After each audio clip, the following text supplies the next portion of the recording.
그때 책들은 다 받으셨어요? 네. 좀 읽어보셨나요? 아, 당연하죠. 예. 그냥 물어만 본 거예요. 네. 예. 그거 기대 안 했습니다. 예. 아, 판례가, 여러분 시험에서 너무나 중요하죠. 너무나 중요해요. 왜냐면 적게 나오면 한 70% 정도, 많이 나오면 85%. 예, 이게 지금 우리 민법에서 판례가 차지하고 있는 비중이죠. 네. 판례를 왜 근데 그렇게 많이 문제를 낼까요? 판례를 왜 그렇게 문제를 많이 낼까요? 그래야 문제가 없어요. 무슨 말이냐면 어, 우리 법과목이라는 것은 견해들이 많아요. 견해. 사람이 이제 생각이 다르다 보니까 견해가 많이 있을 거 아니에요. 근데 그 견해를 시험에 내버리게 되면 단지 다툼이 되겠죠. 그런데 대법원에서 판결을 딱 내려버리게 되면 그건 딱 정리가 된 거니까 다툼이 될 수가 없죠. 그래서 일단은 옛날 같은 경우는 학설을 참 많이 냈어요. 그런데 어느 순간부터 계속 소송에 휘말리게 되니까 이제 그것 때문에 지금 판례 일색으로 문제가 나오고 있죠. 네. 5개 지문이 전부 다 판례가 나오는 경우도 있고요. 그러면 한두 개 정도 지문 나오는 경우도 있고, 그렇게 해서 우리가 보통 70%에서 한 85% 정도 이야기하고 있는 겁니다. 네. 그래서 여러분께서 판례를 몰라버리면 절대 점수가 나올 수가 없으니까, 네, 판례 공부를 좀 하셔야 되는데, 우리 수험생들이 이제 가장 큰 문제점은 판례를 공부를 하긴 하는데 어떤 식으로 문제가 나오는지를 보통 모르거든요. 그래서 오늘 강의 진행은 이렇게 할 거예요. 네, 판결 요지를 제가 설명해 드리고 그 판결 요지가 어떻게 시험에 나오는지 좀 그 부분들을 이야기해 드리고, 그리고 실제 나왔던 기출 지문들이 있어요. 실제 나왔던 그 기출 지문들을 여러분이 또 직접 풀어보고 이런 식으로 해서 오늘 하루를 잘 보내시게 되면 여러분이 상당히 많은 걸 얻어가게 될 거예요. 네. 제가 여러분에게 확신하건대 판례 강의 듣고 여러분이 복습을 통해서 여러분 걸로 만들게 되면 최소한 지금보다 아마 한 20점 이상은 올라갈 거예요, 점수가. 그건 제가 확신해요. 그리고 시험장에 갔을 때 똑같은 내용의 판결 요지가 엄청 많이 나올 겁니다. 똑같은 내용의 판결 요지들이. 그래서 판례집에 나와 있는 판례가 실제 시험장에서 똑같이 나올 판례다라고 생각하시고 여러분이 공부를 하시면 될 것 같습니다. 자, 페이지 한번 펴보세요. 6페이지 보겠습니다. 6페이지.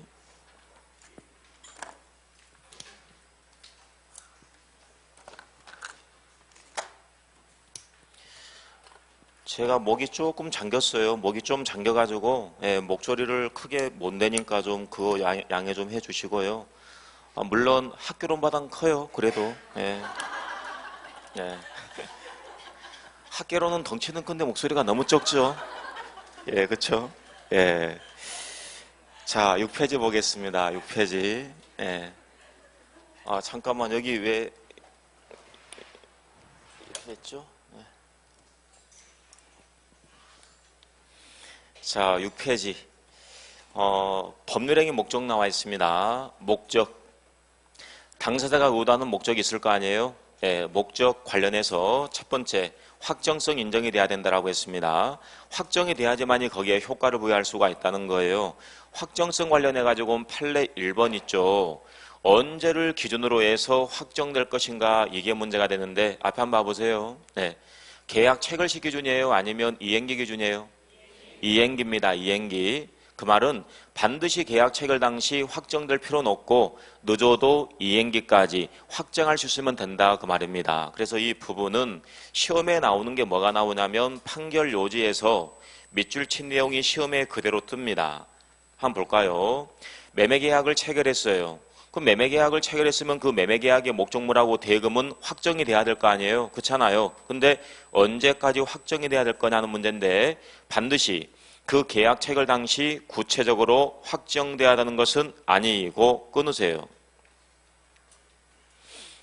뭐라고 했냐면 계약 체결 당시 확정될 필요 없다라고 했잖아요. 그래서 시험 지문에 이걸 살짝 바꿔버리겠죠. 매매 목적물과 대금은 반드시 그 계약 체결 당시 구체적으로 확정돼야 된다. OX, X가 되는 겁니다.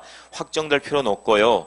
이를 사후에라도 사후, 그 말은 이행기까지 구체적으로 확정할 수 있는 방법과 기준이 정해졌으면 충분하다라고 했네요. 그럼 이제 어떻게 문제가 나왔는지 한번 볼까요? 여러분이 한번 풀어보세요. 제가 풀어보라고 할 때 빨리빨리 풀어보세요. 네. 풀어본 다음에 제가 물어보면 OX를 대답하세요. 안 물어봤어요, 아직. 예, 제가 물어보면 대답하세요. 네. OX, O가 되겠죠. 그러니까 판결 요지가 그대로 이렇게 시험에 뜨는 거고요. 그리고 좀 전에 제가 말씀드린 것처럼 살짝 변형되는 부분이 매매 목적물과 대금은 반드시 계약 체결 당시 확정돼야 된다. 이렇게 하면 틀리는 겁니다. 자, 그리고 그 아래쪽에 제2절에 보니까 적법성의 문제가 나와 있네요. 당사자가 의도하는 목적은 법에 적합해야 된다. 적법성의 문제가 나와 있고요. 적법성 관련해 가지고는 뭐가 나오는 거냐면 여러분 보세요. 적법성 관련해 가지고는 법의 종류가 나와요. 법은 강행규정이 있고 효력규정, 강행규정이 있고 임의규정이 있다라고 했잖아요. 강행규정은 강제가 되는 거니까 특약 배제할 수 없다라고 했고, 임의규정은 강제가 안 되는 거니까 특약으로 통해서 배제할 수가 있다라고 했고요. 강행규정 안에 뭐가 있어요? 강행규정 안에 효력규정하고 단속규정이 있다라고 했죠. 그러면 어떤 규정은 강행규정이고 어떤 규정은 효력규정이냐, 이게 시험에 나온다라고 했습니다. 그래서 판례 1번 볼까요? 판례 1번에서 밑줄 친 내용 보세요. 증권회사 또는 그 임직원의 부당권유행위를 금지. 뭘 금지한다라고 했어요? 부당권유행위를 금지하는데 증권회사 그리고 그 임직원의 부당권유행위를 금지하고 있어요. 그러면 부당권유행위, 말 그대로 부당하게 권유하는 행위입니다. 부당권유행위 중에 가장 대표가 뭐가 있는데요? 부당권유행위 중에 가장 대표가 뭐가 있어요? 투자 수익을 보장해 주겠다. 그렇죠? 자, 펴보세요. 이거 좀 간단하게 정리를 좀 해봐야 되는데, 갑이 있어요. 여기 을이 있고요. 그리고 수업을 들으실 때는 쓰지 마세요. 제가 그림 그리는 건 쓰지 마시라고, 그냥 보고만 계시라고요. 그림은 여러분이 꼭 그려야 되는데 언제 그리냐면 어차피 여러분 수업 한번 듣고 동영상 강의를 또 들으셔야 돼요. 네, 그래서 동영상 강의 들을 때 그림을 그리시고 일단 수업 시간에 최대한 집중해가지고 어떻게 되는 건지 잘 봐두세요. 네. 그럼 둘이 만나가지고 이제 뭐라는 거냐면 부당권유행위 한다고요. 부당하게 권유한다. 갑이 누구냐면 증권회사예요. 증권회사. 증권회사의 임원 또는 직원. 그럼 여기에 이제 고객들이 있을 거 아니에요. 일반 개인들. 이 사람들이 이제 투자를 하는 거죠. 투자가. 네. 그러면 이 증권회사 같은 경우에는 투자를 많이 받아야 되는 거거든요. 그래서 뭔가 부당하게 권유를 한다는 거예요. 유인한다는 거죠. 투자하도록. 그러면 부당권유 행위 중에 가장 대표가 뭐냐면 투자 수익을 보장해 주겠다라고 꼬시는 거죠. 네. 투자 수익.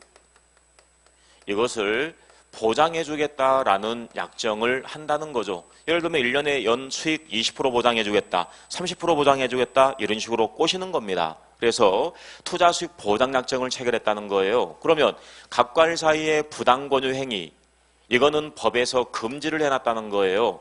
금지했음에도 불구하고 했다는 거죠. 과연 이게 유효냐 무효냐, 이게 문제가 되는데, 현재 대법원 판례에 의하게 되면 부당권유행위 금지 규정을 효력규정으로 보고 있어요. 효력규정으로 보고 있으니까 투자수익 보장약정은 유효 무효? 무효가 된다는 거죠. 무효가 되기 때문에 투자했던 사람들은 증권회사 상대로 해가지고 투자수익을 보장해달라 청구할 수 있어 없어요? 청구할 수 없게 되는 겁니다. 그러니까 혹시라도 증권회사 백장에 갔는데 그 직원들이 투자 수익 보장해 주겠다고 투자하라고 그 말 믿으면 되는 게 아닙니다. 네, 무효기 때문에 투자 수익 보장을 요구할 수가 없다는 겁니다. 그리고 여기에 좀 왜 제가 이걸 그려놨냐면 비교할 사항이 있어요. 갑은 증권회사 임직원이 아니에요. 일반 개인입니다. 아마 여러분 주변에도 그런 사람들 있을 겁니다. 이 사람은 전문적으로 주식 투자만 한 사람이에요. 네. 그게 이 사람의 직업입니다. 네. 그리고 이 을이 친구인데요. 친구에게 돈을 좀 투자하라고 합니다. 그러면서 내가 투자 수익을 보장해 주겠다. 투자 수익을 보장해 주겠다라고 이 둘 사이 합의를 본 거죠. 그러면 과연 이 둘 사이에 투자 수익 보장 약정을 했는데 과연 이 금지 규정이 이 둘 사이에도 적용이 될 거냐, 이게 문제가 되거든요. 여기 같은 경우에는 증권회사 임직원하고 개인들 사이에 투자 수익 보장 약정이고, 여기 같은 경우는 개인과 개인 사이에 투자 수익 보장 약정을 한 거예요. 여기 적용돼요, 안 돼요? 적용이 안 된다, 이게 판례거든요. 그럼 여기서 있잖아요. 왜 증권회사 임직원하고 개인 사이에 부당 권유 행위를 금지하고 있느냐? 이렇게 해버리면 이 증권회사 임직원들이 있잖아요. 소위 말하는 작전 세력처럼 시세를 조장해버린다고요.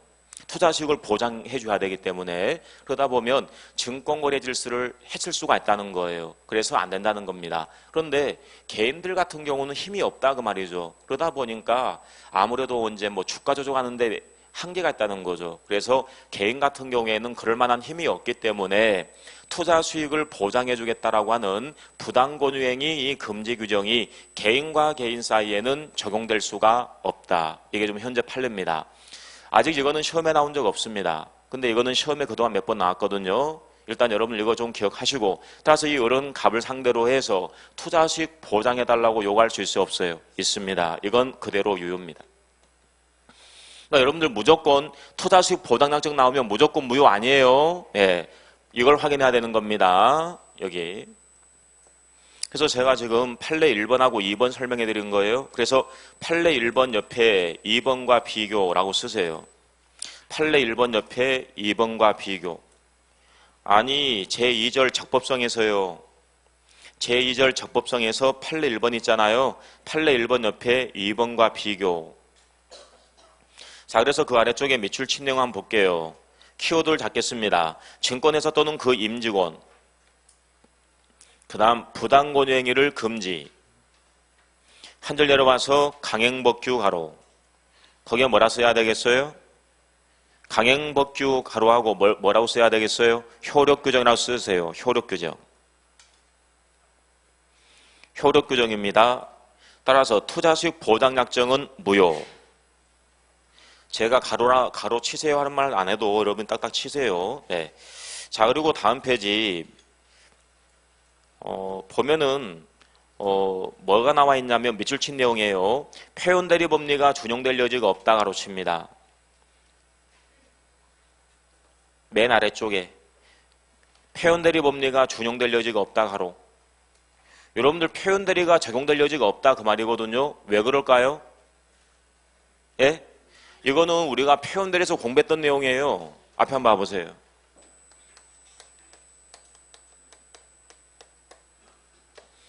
폐원대리는 이게 생략이 되어 있는 거예요. 뭐가 있어야 돼요? 대리행위가 있어야 돼요. 대리행위가. 그러면 폐원대리 같은 경우는 유권대리예요, 무권대리예요? 무권대리죠. 폐원대리 성질 자체가 무권대리예요. 대리권이 없는 거예요. 무권대리입니다. 무권대리. 대리권이 없어요. 근데 대리권이 없다는 것 빼고 그 계약의 전혀 무효 사유는 없어야 되는 겁니다. 폐원대리가 성립해서 상대방이 본인에게 효과를 물어간다, 그 말은 상대방을 보호할 만한 가치가 있기 때문에 폐원대리 성립을 인정해 주는 거예요. 따라서 만약에 계약 자체가, 즉 대리행위 자체가 유효가 아니라 무효다라고 한다면 폐원대리 자체가 성립할 수가 없는 겁니다. 따라서 대리행위 자체가 유효일 때 폐원대리가 성립하는 거고요. 따라서 만약에 대리행위 자체가 무효다라고 한다면 상대방 보호 가치가 없다는 거죠. 따라서 폐원대리 성립할 수 있어요, 없어요? 성립할 수 없습니다. 따라서 만약에 강행규정에 위반해서 대리행위가 무효다라고 한다면 상대방 보호 가치 있어, 없어요? 없죠. 따라서 폐원대리 성립할 수 없다, 이렇게 가는 겁니다. 주의하세요. 네, 대리행위가 무효다, 폐원대리 성립할 수 없습니다. 자, 그러면 실제 문제 한번 풀어보세요.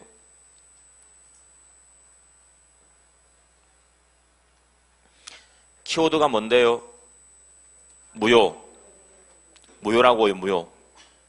무효이기 때문에 폐원대리 법리가 적용될 여지가 있어요, 없어요? 없다. 5가 되겠습니다. 자, 그 다음에 판례 2번 보세요. 자, 판례 2번 같은 경우에는 그 아래쪽에 밑줄 친 내용만 보세요. 증권회사 그 임직원과 고객 사이가 아닌 사인들 사이 이루어진 투자수익 보장약정. 키워드가 뭔데요? 사인들 사이. 수익 보장약정. 증권거래법상의 수익 보장 금지 원칙을 곧바로 유추 적용하기 어렵다. 키워드가 뭔데요? 유추 적용할 수 없다 그 말입니다. 적용할 수 없다. 따라서 사법적 효력 부인할 근거도 찾기 어렵다. 그 말은 유효 무효? 사법적 효력을 부인할 근거가 없다. 그 말은 유효 무효? 유효 그 말입니다. 네. 자, 그리고 판례 3번 볼게요. 판례 3번에 보시면 중개보수 상한 규정입니다. 그러니까 우리가 판례를 보다 보면 우리 수업 시간에 배웠던 내용이 상당히 많이 나올 거예요. 수업 시간에 배웠던 내용이 한 70% 나올 거고요. 안 배웠던 내용도 좀 나올 겁니다. 네, 수업 시간에 배웠던 내용들 나오게 되면 오늘 딱 머릿속에 다 정리를 해버리세요. 네. 그러면 중개보수 상한 규정이 있습니다. 그러면 중개보수 상한 규정이 과연 효력 규정이냐 단속 규정이냐 이게 문제가 된다라고 했죠. 단속 규정입니까? 효력 규정입니까? 효력 규정이라고 했죠. 따라서 유효 무효? 상한 규정을 위반했습니다. 그 말은 초과했다는 거죠. 초과했을 경우에는 무효가 되는데 초과 부분만 무효가 된다라고 했습니다. 그래서 그 아래쪽에 밑줄 친 내용 보세요. 맨 아래쪽 밑줄 친 내용 강행법규. 거기에 뭐라 써야 되겠어요? 효력 규정. 그 다음에 한도액을 초과하는 부분은 무효. 거기에 전부 무효 X 해두세요. 만약에 시험 지문에 전부 무효다. OX, X가 되는 겁니다. 초과 부분만 무효입니다. 자, 그럼 그 아래 문제 3번 풀어보세요. 물어보면 대답해요. 네. 키워드가 뭔데요? 초과하는 범위 내에서 무효. 5가 되겠죠? 자, 넘어가겠습니다. 판례 4번 옆에 5번과 비교. 그러니까 여러분들은 판례 4번하고 5번 묶어버리세요. 4번하고 5번 묶어버리세요. 묶은 다음에 비교. 자, 보세요. 여기는 판례 4번 바로 아래쪽에 진한색 보세요. 공인중개사 자격이 없는 자. 그 다음에 개설 등록 아니한 채. 중개업을 했어요. 그리고 중개 스스로 지급 약정을 했어요. 과연 이게 유효냐 무효냐 이게 문제가 되는 거죠. 여러분 중개사무소 개설 등록에 관한 규정은 효력 규정이에요, 단속 규정이에요? 효력 규정이었죠. 따라서 유효 무효? 무효. 그래서 그 아래쪽에 밑줄 친 내용 보세요. 밑줄 친 내용에서 중개사무소 개설 등록에 관한 구부동산 중개업법 관련 규정들은 강행법규. 강행법규 규정이 뭐라 써야 되겠어요? 효력 규정이라고 쓰면 됩니다. 자, 그리고 그 아래쪽에 판례 5번이네요. 판례 5번에 보시면 밑줄 친 내용 보세요. 밑줄 친 내용. 공인중개사 자격이 없어요. 우연한 게 단 1회. 키워드가 뭔데요? 단 1회. 거기에 뭐라 써야 되겠어요? 중개업 X. 단 한 번 했다 이거는 중개업이 아니잖아요. 그래서 그 아래쪽에 보니까 중개를 업으로 한 것이 아니라면 중개 스스로 지급 약정이 강행 규정에 위반되어서 무효라고 할 것은 아니다. 그 말은 유효 무효? 유효라고 써야 되겠죠? 유효. 그러니까 여러분들은 자격증이 없는 사람이 중개를 했다. 그래서 중개 스스로 지급받기로 했다. 그럼 이 말이 나오면 뭘 봐야 되겠어요? 중개업을 했는지 아니면 단 한 번 했는지 이걸 봐야 되는 겁니다. 자, 그리고 그 아래쪽에 판례 6번이네요. 판례 6번 같은 경우도 우리가 많이 봤던 내용입니다. 중간 생략 등기 금지 규정이 나와 있네요. 중간 생략 등기 금지 규정은 효력 규정, 단속 규정이에요? 단속 규정이죠. 따라서 이미 중간 생략 등기가 격려가 됐습니다. 유효 무효? 유효. 자, 그래서 아래쪽에 여기는 곧바로 문제 한번 풀면 되겠네요. 문제 한번 풀어보세요.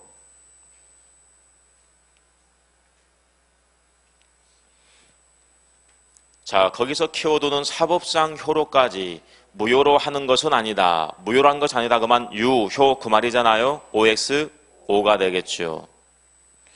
자, 그 다음에 제3자료 보니까 반사회질서 법률행위 문제가 나와 있네요.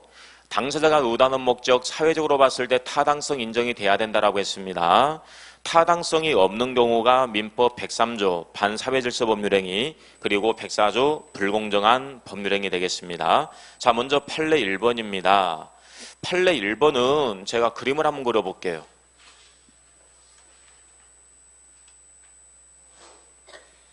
자, 이제 여기 어떤 사건이냐면 여기 갑이에요. 갑이 그 박정희 정권 시절 때 비서실장 했던 사람입니다. 이 사람이 엄청나게 많은 재산을 모았고요. 그리고 이제 전두환 정권 들어설 때 이제 5공학 시절 때 이야기입니다. 여기가 이제 이 그림 누구냐면 국가고요. 그 다음에 여기 병이 있고요. 이 병은 누구냐면 합동수사본부, 합수부입니다. 합동수사본부 들어보셨죠? 네, 예전에 뭐 라디오 이런 데 보게 되면 뭐 제5공화국 할 때 합동수사본부 나옵니다. 합동수사본부에서 갑을 잡아서 들였습니다. 그래서 뭐라고 했냐면 네가 가지고 있는 모든 재산을 국가에 헌납을 하라. 헌납 안 하면 너 알아서 해. 뭐 죽는다. 이런 식으로 강요를 한 거예요. 강요를 당해서 갑이 어쩔 수 없이 모든 재산을 국가에 헌납을 했습니다. 헌납을 했다는 것은 법률용어로 뭐로 쓰면 되겠습니까? 증여를 했다는 거예요. 증여.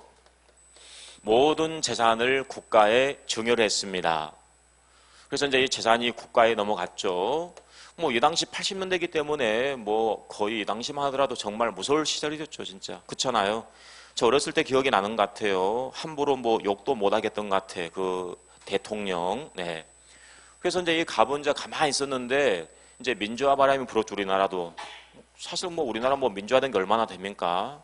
80년 이제 뭐 그 항쟁 일어나고 그 뒤에 이제 뭐 민주화가 된 거죠, 어떻게 보면. 그러면 이 갑이 이제 90년 들어와 가지고 소송을 제기했어요. 이 재산이 너무나 아까운 거죠. 그래서 이제 국가를 상대로 소송 제기했습니다. 돌려달라고. 그러면 이 계약이 만약에 무효면 무슨 문제가 나옵니까? 만약에 계약이 무효면 무슨 문제가 나와요? 부당일반한 문제가 나올 거 아니에요.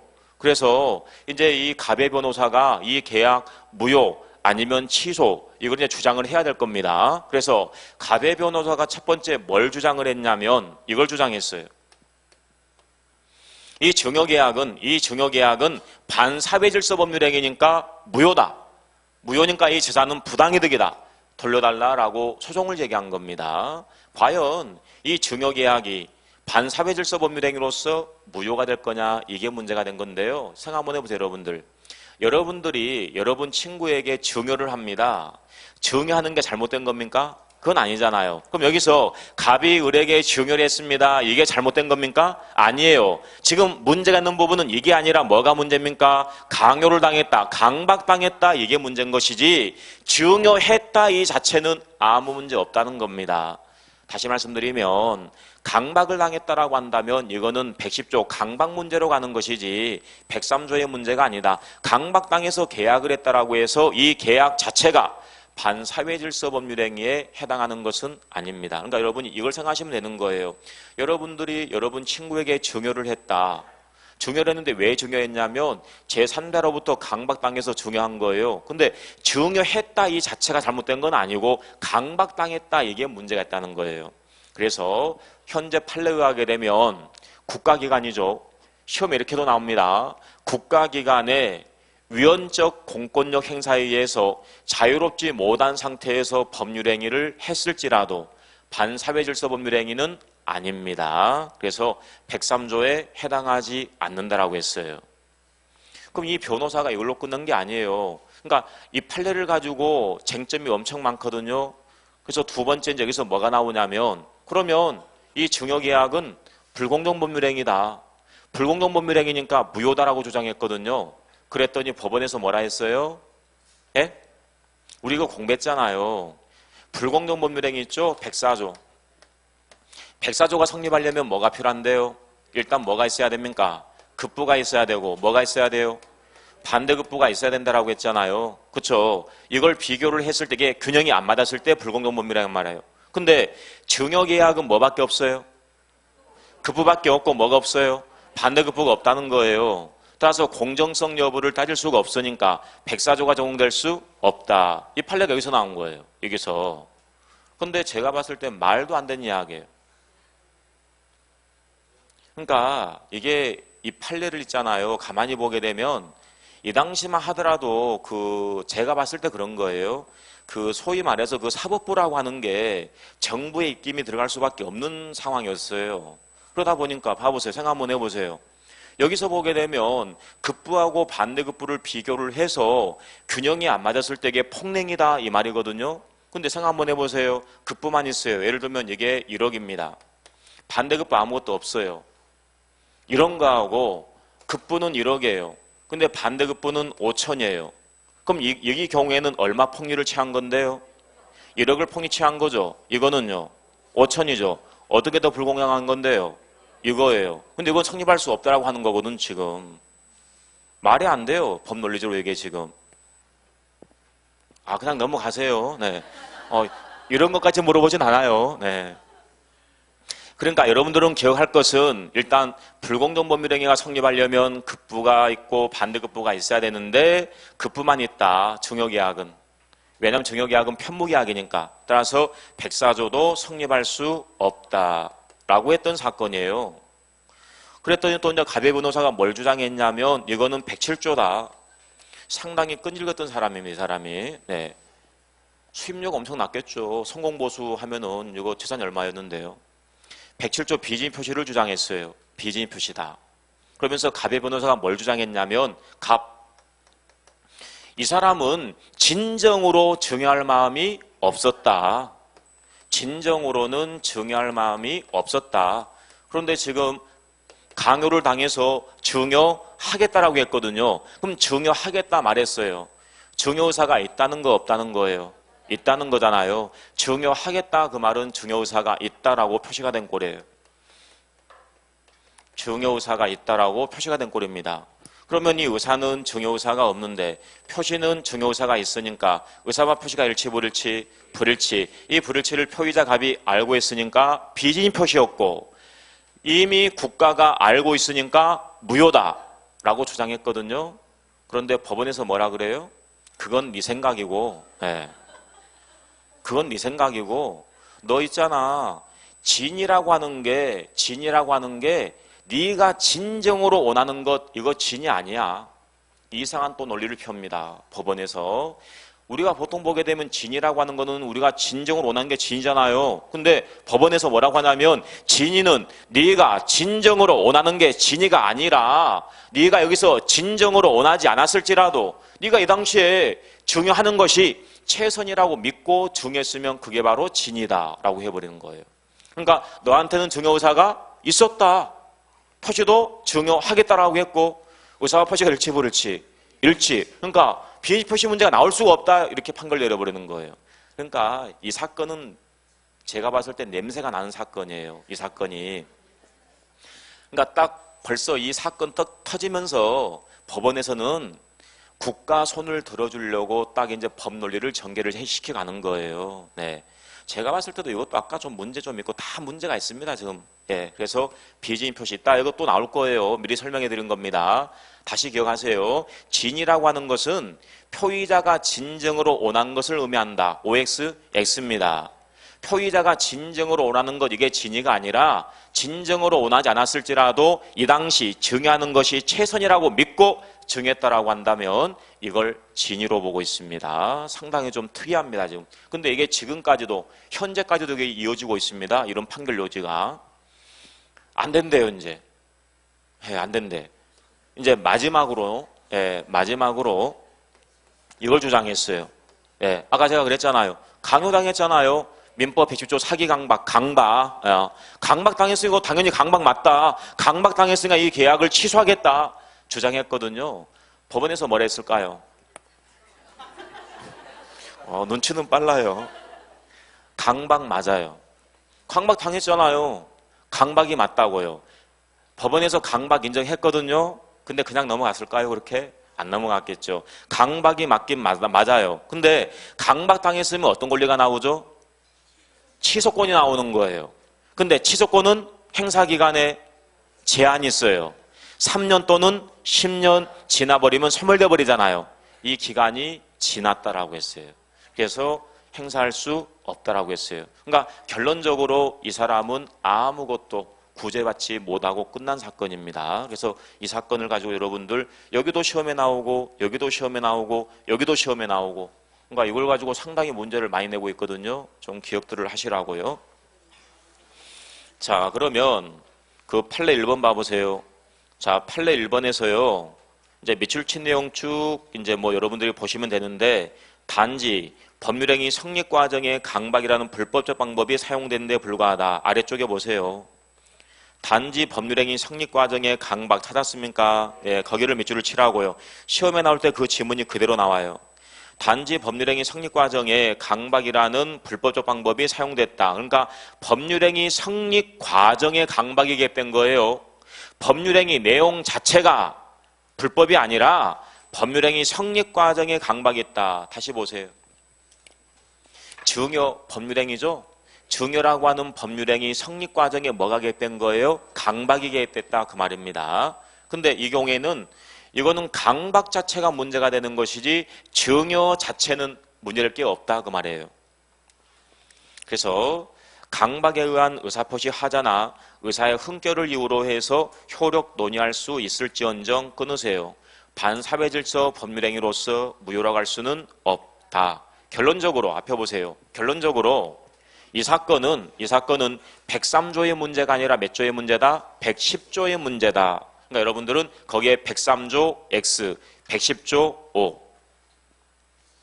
110조의 문제로 가야 된다는 거예요. 강박을 당했으니까. 자, 그래서 실제 문제 한번 풀어볼까요? 5번 한번 풀어보세요. 5번.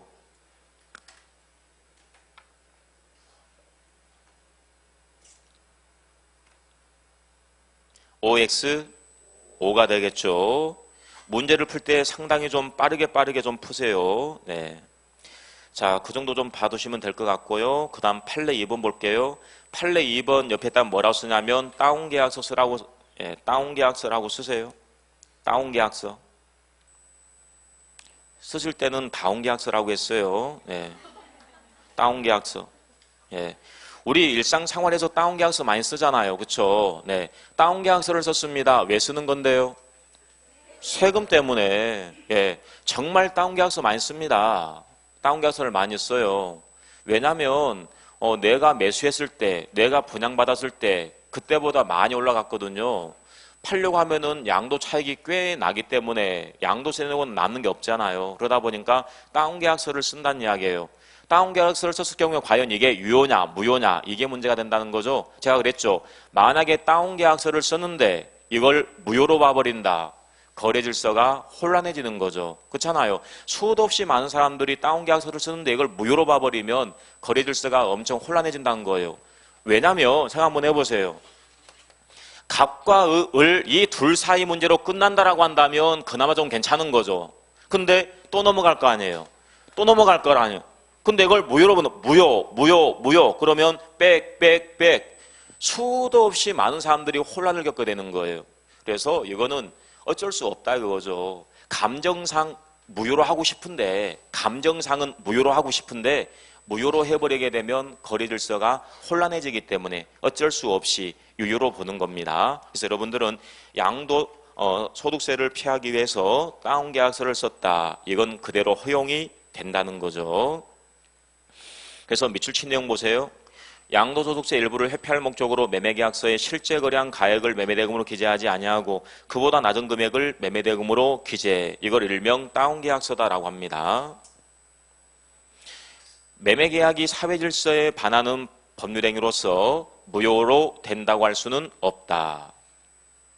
시험지문에 무효가 된다 이렇게 바꾸면 틀리는 거죠. 네, 그래서 그 아래 7번 문제 한번 풀어보세요.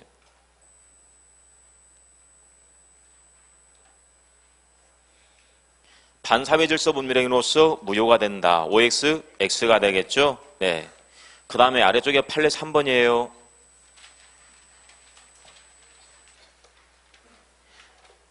판례 3번 같은 경우도 머리를 쓴 거예요. 앞에 보세요. 그러니까 실제 이제 우리 현장에 가보게 되면 이제 머리를 상당히 많이 쓰죠. 어떻게 하면 좀 세금을 좀 피해 가볼까 머리를 쓰는데 이런 내용이에요. 갑이 아파트를 분양받았어요. 근데 꽤 많이 올랐습니다. 근데 이 을이 사겠대요. 그래서 둘이 만나서 매매를 하거든요. 근데 우리 지금 양도세 면제 기간이 지금 어떻게 되죠? 예전 같은 경우는 뭐 3년 보유, 2년 거주 막 요건이 까다로웠잖아요. 그쵸? 지금은 막 요건이 많이 완화됐지만 예전에 제가 알기로는 보유 3년, 거주 2년 이런 요건들이 있었거든요. 그래서 이 사건이 나올 당시에는 뭐였냐면 보유기간이 3년, 보유기간이 3년 이상 돼야지만이 양도세를 면제 주겠다라는 기간이 있었다고요. 그러다 보니까 이 갑이 3년이 아직 안 됐단 말이에요. 인재 분양받았단 말이에요. 근데 지금 팔고 싶은 거예요. 많이 올랐기 때문에. 그래서 갑과 을이 이제 짜는 겁니다. 어떻게 하는 거냐면 매매 계약을 체결하고 매매 대금을 다 주는데 곧바로 을 앞으로 등기를 넘겨버리게 되면 양도세가 많이 부과되니까 이 등기를 언제 넘겨주기로? 3년 뒤에 넘겨주기로 머리를 쓴 거죠. 과연 이게 유효냐 무효냐? 유효겠어요 무효겠어요? 그렇죠. 그대로 허용된다. 유효가 된다. 좀 전에 봤잖아요. 다운 계약서를 썼습니다. 유효 무효? 유효. 마찬가지입니다. 어쩔 수 없다는 거예요. 자, 그래서 거기 밑줄 친 내용 쭉 보시면 됩니다. 3년 후에 넘겨주기로 특약을 했다.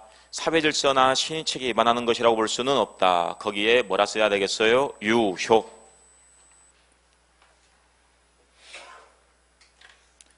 그 다음에 여러분들은 103조 X. 그러니까 반사회질서법률행위가 아니다. 103조 X.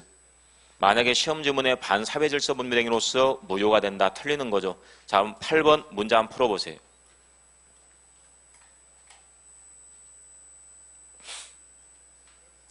반사회질서법률행위에 해당해서 무효. 그렇죠. X가 되겠죠. 자, 그리고 그 아래쪽에 판례 4번이네요. 판례 4번. 판례 4번은 옆에다 뭐라 쓰냐면 5번과 비교. 판례 4번은 5번과 비교. 자, 그리고 이렇게 얘기하시면 됩니다.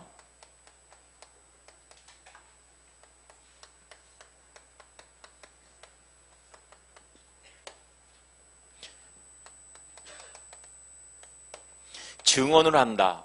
또는 진술한다. 그러면서 대가를 받기로 약속을 했다는 거예요. 과연 이게 유효냐 무효냐 이게 문제가 되는데 이 부분은 두 가지입니다. 자기가 진짜 알고 있는 사실을 증언하는 거예요. 진실을 증언합니다. 또 하나가 뭐냐면 허위사실 증언입니다. 허위증언. 허위증언, 허위진술. 그러면 자기가 정말 알고 있는 사실을 증언하면서 대가를 받기로 했다는 거예요. 자, 이랬을 경우에는 뭘 따지는 거냐면 사회통념상 용인될 수 있는 범위 낸지 아니면 용인될 수 있는 범위를 초과했는지. 그래서 범위 내다. 그 정도는 다 받을 수 있지 뭐. 이런 경우에는 그대로 유효가 되는 거고요. 좀 과하다 싶을 때는 무효로 본다는 거죠. 예를 들면 내가 현재 제주도에 살고 있어요. 근데 지금 소송이 어디에 있냐면 지금 서울중앙지방법원에 소송이 있습니다. 그럼 내가 지금 하고 있는 일이 있어요. 근데 지금 법정에 가서 진술해야 된다. 증언해야 된다. 그러면 내가 지금 하루 동안, 이틀 동안 일을 못 해요. 왔다 갔다 비행기가 필요합니다. 숙박비가 필요해요. 어떻게 하겠어요? 그 정도는 받아야 될 거 아니에요. 그 정도는 사회통념상 용인될 수 있는 범위 내니까 허용되는 거예요. 그렇죠? 그런데 야, 그럼 내가 증언해 줄 테니까 1억만 달라. 오케이, 주겠다. 와서 해줘.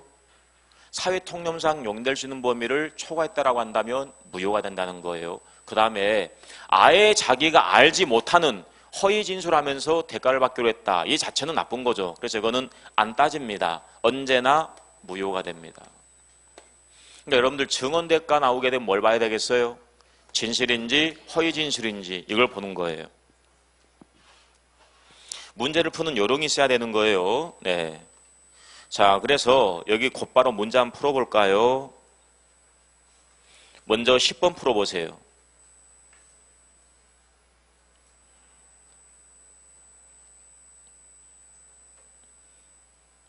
자, 10번 질문의 첫 번째 키워드가 뭔데요? 사실대로 증언. 그러니까 자기가 알고 있는 진실을 증언하는 거예요. 쭉 보세요.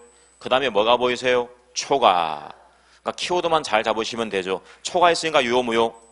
무효. 따라서 OX, X가 되겠죠. 그 다음에 11번 풀어보세요. 키워드 뭐가 보이세요? 사실대로. 그 다음에 초가, 무효, OX, O 이렇게 되는 거죠. 자, 그 다음에 판례 5번 봐보세요.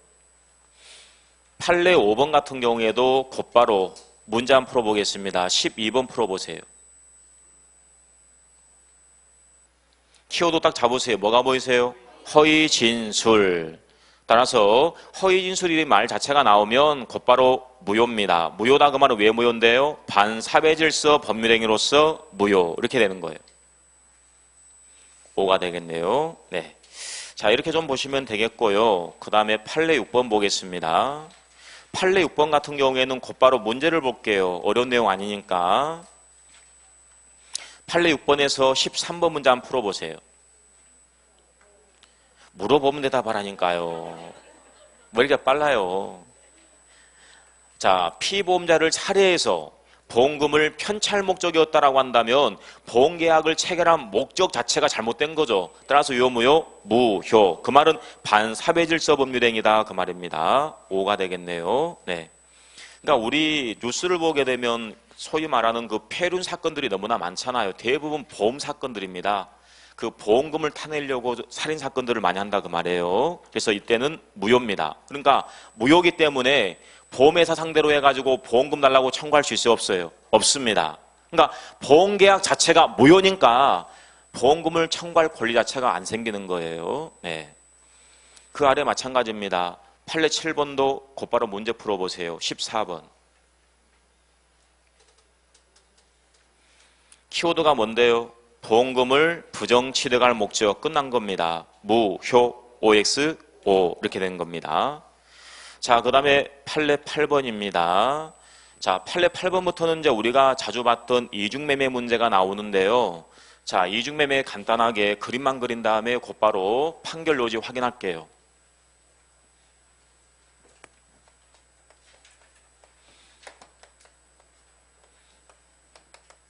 자, 둘이 만나 매매. 자, 매수한 사람인데 등기를 안 했고요.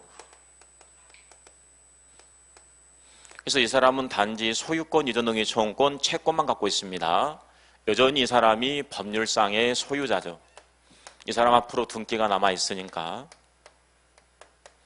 자, 그래서 이 갑이 또다시 병과 만나서 매매를 했다는 거예요. 그러면 이 매매계약이 하나, 매매계약이 둘, 이게 바로 이중매매계약입니다. 이중매매계약 원칙 유효입니까? 무효입니까?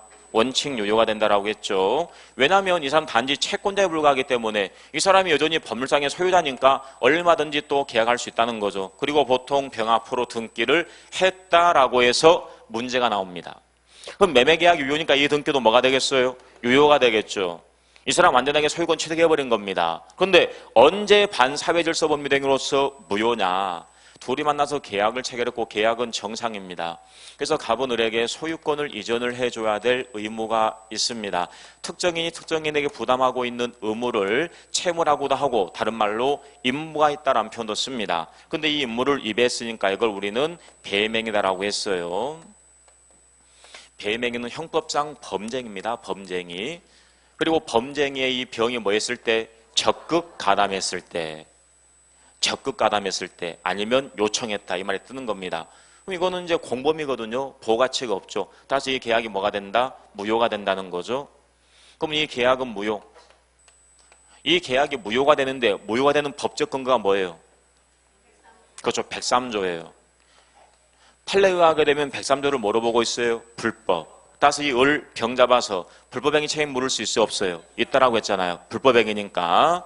뿐만 아니라 계약이 무효, 이 등기도 뭐가 되겠어요? 무효 등기가 되니까 이 을이 소유권을 취득하려면 등기를 해야 될 거 아니에요? 이 무효 등기를 먼저 뭐 한다? 말소. 직접 말소 등기를 청구할 수가 있다. X. 이 사람 단지 뭐에 불과하니까? 채권자입니다. 어떻게 해야 된다? 갑의 말소 등기 청구권을 대위 들어가는 겁니다. 자, 그래서 마찬가지 곧바로 문제 풀어볼까요? 15번 풀어보세요.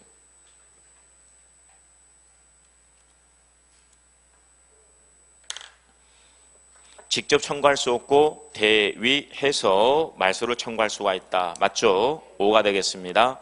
그 다음에 판례 9번. 판례 9번은 선의의 제3자 문제가 나와 있네요. 그래서 밑줄 내용에서 절대적 무효. 그래서 제3자 선일지라도 보호를 받을 수가 없기 때문에 이중매매계약이 유효하다고 주장할 수 없다. 그 말은 선의의 제3자 소유권 취득할 수가 없다는 겁니다. 자, 곧바로 문제 한번 풀어볼까요? 16번 풀어보세요.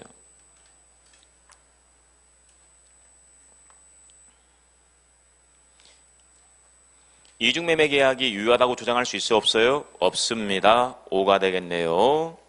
그 다음에 판례 10번. 판례 10번 옆에다가 채권자 취소권이라고 쓰세요. 채권자 취소권 우리 시험에서 딱 두 군데밖에 안 나온다 했습니다. 첫 번째 이중매매계약에서 앞에 보세요 여러분들. 이 사람 있잖아요. 이 사람이 채권자예요. 그럼 이 사람은 뭐가 되겠어요? 채무자가 되겠죠. 근데 채무자가 이 부동산 팔았죠. 누구 이익을 침해하는 건데요? 채권자 이익을 침해하는 겁니다. 물론 이거예요. 갑이 이 집이 유일한 재산일 때 나오는 겁니다. 만약 이 사람 있잖아요. 이 사람이 이 재산 말고 또 다른 재산이 있다라고 한다면 문제될 건 없습니다. 근데 유일한 재산을 팔아버린다. 그럼 강제집행 대상이 사라지는 거니까 채권자 이익을 침해하는 겁니다. 사회행위입니다. 과연 우리 이 매매계약에 대해서 채권자 취소권 행사할 수가 있느냐 이게 문제가 되는데요. 판례에 의하게 되면 모든 채권자가 아니라 무슨 채권자? 금전 채권자만 가능하죠. 근데 이 사람은 뭔데요? 금전 채권자가 아니라 특정 채권자죠. 이 집 수도 없이 많아요. 수도 없이 많은 집들 중에서 갑소유 집으로 뭐가 됐어요? 특정이 됐잖아요. 특정 채권자 같은 경우 행사할 수 없다. 그럼 어디서 나왔을까? 또 하나 나왔는데 통정의 표시에서 채권자가 채권자 취소권을 행사할 수 있어요? 없어요? 있다라고 했잖아요. 예? 기억 안 나세요? 여기 둘이 만나서 금전 소비대차 계약을 체결했고요. 이 사람은 금전 채권자예요. 금전 채권자, 이 사람은 채무자고요. 근데 이 사람이 돈 갚지 않습니다. 채권자가 강제집행 들어가려고 합니다. 채무자가 이 부동산을 을에게 팔아버리는 거예요. 이때 이 채권자가 이 계약에 대해서 취소할 수 있어요? 없어요? 있다라고 했잖아요. 채권자 취소권의 문제. 이 둘 사이 진짜가 아니라 가장 매매 계약을 체결했다. 108조 통정의 표시잖아요. 통정 허위 표시도 채권자 취소권의 대상이 될 수 있다. 이게 판례였죠. 채권자 취소권은 딱 두 군데밖에 안 나옵니다. 이중매매하고 통정의 표시하고 그냥 딱 안겨버리세요. 이중매매 계약에서 채권자 취소권 행사할 수 없다. 통정의 표시에서 행사할 수 있다. 이렇게 딱 안겨하면 깔끔합니다. 차라리. 자, 그래서 판례 10번 있죠. 판례 10번에서 곧바로 문제 한번 풀어볼까요?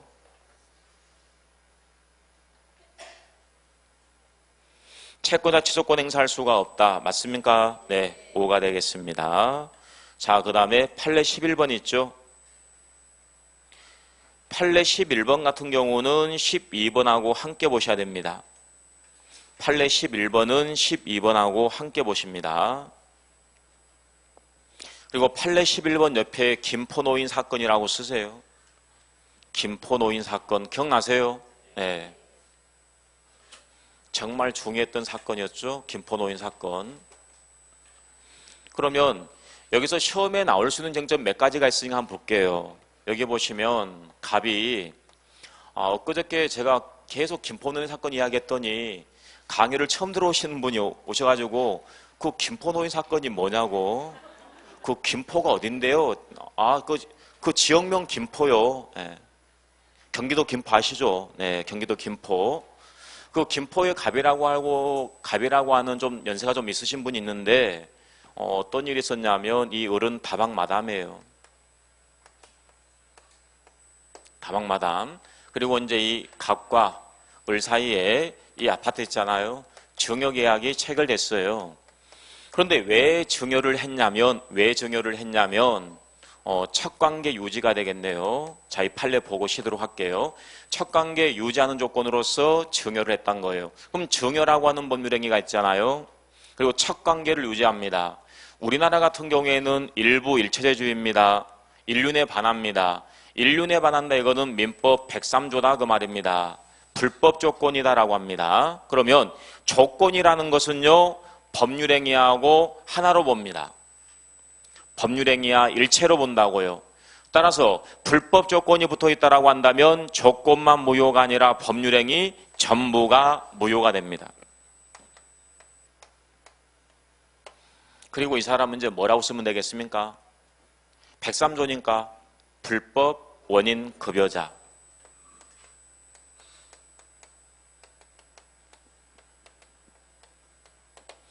그러면 이 사건에서 계약이 무효였습니다. 그래서 가배 변호사가 뭘 주장을 했냐면 첫 번째 부당이득 반환 소송을 제기했어요. 이거 돼 안 돼요? 불법 원인급여자 보호가치 없죠. 부당이득 반환 청구권 행사할 수 없습니다. 그 다음 두 번째 뭘 주장했냐면 소유권에 대한 반환 청구권 행사했습니다. 이거 돼 안 돼요? 안 된다니까요. 이 부동산 찾아가는 거 도와준다. 그러면 이 사람 불법 원인급여자를 도와주는 건데요. 안 된다는 거예요. 이게 이제 김포노인 사건에서 나왔던 판결이거든요. 그래서 시험 지문에 나올 때 부당이득 반환을 청구할 수 없지만 소유권에 의해 반환 청구할 수 있다. OX, X가 되는 것. 여기까지가 김포노인 사건이었는데 최근에 판례가 또 나왔다 했죠. 최근에 판례가 나왔는데 어떤 사건이었냐면 똑같아요. 이런 사건이에요. 그런데 변호사가 어차피 이거 주장해야 주장 안 해요. 주장 안 하는 게 뻔히 아는데 이거 주장해봤자 지니까 이거 주장 안 했어요. 그러면서 뭘 주장을 했냐면 첫 관계라고 하는 거는 혼자 하는 게 아니다. 같이 한 거 아니냐, 같이. 그러니까 이 다방마담 이 사람에게도 고의가 있다. 그리고 이 사람이 소유권 취득해버리죠. 예? 그렇잖아요. 갑이 을을 상대로 해서 부동산 찾아갈 수 있어요, 없어요? 못 찾아가니까 이 사람이 소유권 취득했잖아요. 그럼 이 사람이 소유권 취득했으면 갑에게 반대로 뭐가 생긴 건데요?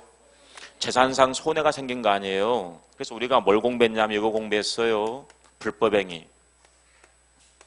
불법행위 요건에서 첫 번째 고의 또는 과실이 있어야 된다라고 했죠. 그리고 손해가 발생해야 된다. 그리고 위법성이 있어야 된다라고 했잖아요. 그럼 여기서 보시는 것처럼 이 사람에게 고의가 있다. 그리고 갑에게 손해가 발생했다. 그리고 이건 위법성이 있다. 불법행위다, 불법행위. 그래서 갑의 변호사가 을을 상대로 해서 세 번째 이제 불법행위 손해배상 문제가 나온 거죠. 아직 이거 우리 중개사 시험에 안 나왔습니다. 이거 여긴 나왔거든요. 근데 여기 아직 안 나왔거든요. 나올 수 있어요. 앞으로 이제. 그러면 과연 갑이 을을 상대로 해서 불법행위 손해배상 청구할 수가 있느냐? 청구할 수 있어요? 없어요? 어떻게 보게 되면 요건은 다 갖춘 것 같아요. 근데 이거 안 된다라고 했어요. 안 된다. 그 이유는 딱 이거 하나밖에 없어요. 이 사람 불법 원인급여자예요. 보호 가치가 없다는 거죠. 만약 이 사람이 손해배상 청구할 수 있다라고 한다면 이 사람 보호하는 꼴인데요. 안 되겠죠. 그래서 여러분들은 1, 2, 3까지 해서 기억을 하셔야 됩니다. 네, 잠깐 쉬었다가 보겠습니다.